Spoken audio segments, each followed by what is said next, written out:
Hello বন্ধুরা, আমি মাম্পি। আমার নতুন একটি রান্নার ভিডিওতে তোমাদের সবাইকে জানাই স্বাগত। আজ তোমাদের করে দেখাবো ঝরঝরে ফ্রাইড রাইস। আমরা অনেকেই বিভিন্ন অনুষ্ঠান বাড়িতে ফ্রাইড রাইস খেয়ে থাকি, কিন্তু কিভাবে করলে একেবারে অনুষ্ঠান বাড়ির স্বাদেই এই ফ্রাইড রাইস তোমরা বাড়িতেই সহজে করে নিতে পারবে, আজকে সেই পদ্ধতি তোমাদেরকে দেখিয়ে দেবো।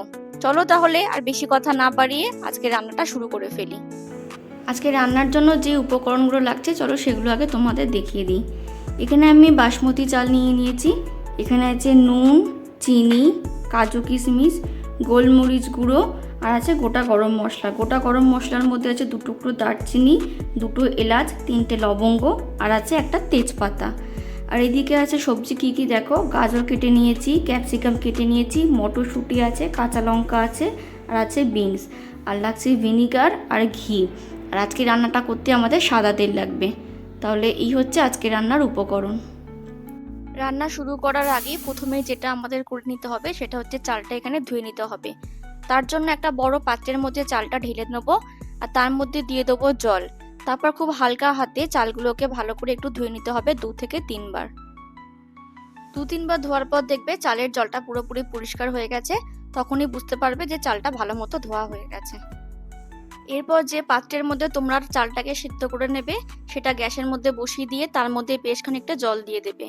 তারপর জলটা একটু গরম হয়ে গেলে এখানে দিয়ে দেবে স্বাদ অনুযায়ী নুন, আর তার সাথে দিয়ে দেবে 1 চামচের মতো ভিনিগার। এই ভিনিগারটা দেওয়ার ফলে ভাতটা বেশ সুন্দর সাদা হয়।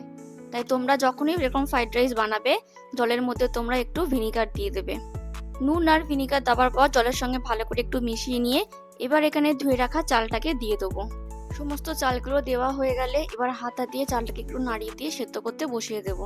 চালটা আমার প্রায় সেদ্ধ হয়ে এসেছে, তবে এখানে একটা কথা বলে রাখি, চালটা কিন্তু পুরোপুরি 100% সেদ্ধ করবে না। প্রায় 90%-এর মতো যখন সেদ্ধ হবে তখন কিন্তু এটা নামিয়ে নিতে হবে।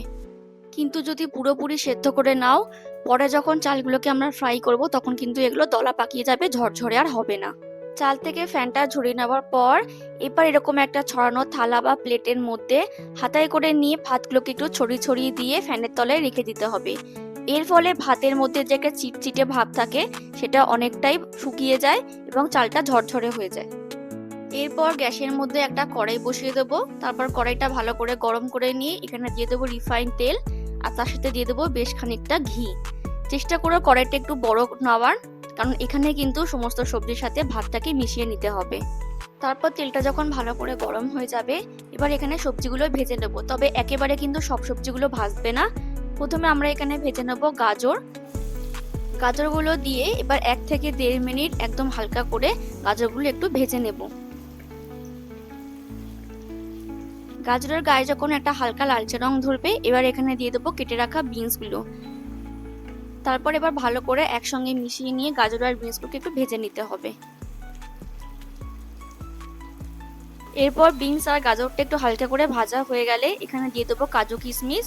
এরপর সমস্ত কিছু ভালো করে মিশিয়ে নিয়ে একটু ভেজে নেব যতক্ষণ না কাজুগুলো লাল লাল হয়ে যাচ্ছে। সবকিছু একটু ভাজা ভাজা হয়ে গেলে এবার এখানে দিয়ে দেবো কেটে রাখা ক্যাপসিকাম, আর দিয়ে দেবো মটরশুঁটি। তারপর সমস্তটা ভালো করে মিশিয়ে নিয়ে আরও 2 থেকে 3 মিনিট একটু হালকা করে ভেজে নেব। এরকমভাবে ধাপে ধাপে যদি সবজিগুলো দিয়ে ফ্রাই করে নাও তাহলে কিন্তু খুব ভালো মতো ভাজাটা হয়ে যায়। কিন্তু যদি একবারে সব সবজিগুলো ভাজতে যেতে তাহলে কিন্তু কোনো সবজি বেশি ভাজা হয়ে যেত, কোনো সবজি কম ভাজা হয়ে যেত। এখানে সবজিগুলো ভালো মতো ভাজা হয়ে গেছে, দেখে বুঝতেই পারছো সবজিগুলো কিন্তু পুরোপুরি কড়কড়ে করে আমি ভাজিনি। সবজিগুলো পুরোপুরি ভাজলে কিন্তু খেতে ভালো লাগবে না। যখন এরকম একটু ভাজা ভাজা হয়ে যাবে তখনই এগুলো এবার তেল থেকে ছেঁকে অন্য একটা পাত্রে তুলে রাখবো। সবজিগুলো ভাজার পর যদি তোমাদের এবার তেলের পরিমাণ কম লাগে তোমরা একটু তেল অ্যাড করে নিতে পারো। তারপর ওই তেলের মধ্যে দিয়ে দেবো একটা তেজপাতা, আর দিয়ে দেবো গোটা গরম মশলা। তারপর কয়েক সেকেন্ড একটু নেড়ে চেড়ে ফোড়নটাকে একটু ভালো করে ভেজে নেব। ফোড়ন থেকে যখন একটা ভালো গন্ধ বেরোবে তখন এবার গ্যাসের ফ্লেমটাকে একদম লো করে দিয়ে এবার এখানে দিয়ে দেবো সেদ্ধ করে রাখা চালটা। সমস্ত চালটা দেওয়া হয়ে গেলে এবার এখানে দিয়ে দেবো চিনি। চিনিটা তোমরা তোমাদের স্বাদের পরিমাণ অনুযায়ী দিও।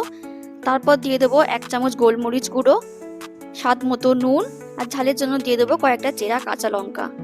এইবার ভালো করে ভাতের সাথে এগুলোকে মিশিয়ে নিতে হবে। এই পুরো প্রসেসটা কিন্তু একদমই লো ফ্লেমে হবে, তা না হলে কিন্তু ভাতটা তলায় একবারে লেগে গিয়ে পুড়ে যাবে। ভাতের সাথে ভালো করে মেশানো হয়ে গেলে এবার এখানে দিয়ে দেবো আগে থেকে ভেজে রাখা সবজি, আর উপর থেকে দিয়ে দেবো বেশ একটুখানি ঘি।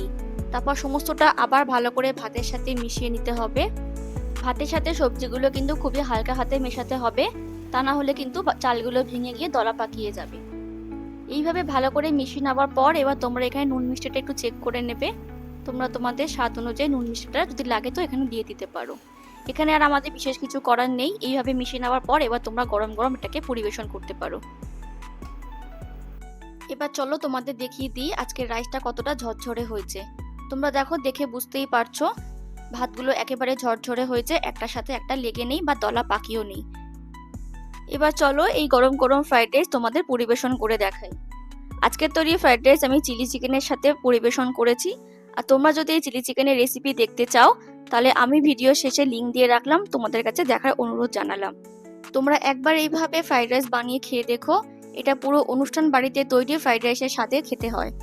তাহলে আজকের তৈরি এই ঝরঝরে ফ্রাইড রাইস কেমন লাগলো প্লিজ কমেন্ট করে জানিও। ভালো লাগলে অবশ্যই একটা লাইক করে দিও আর আমার চ্যানেলটাকে সাবস্ক্রাইব করে দিও।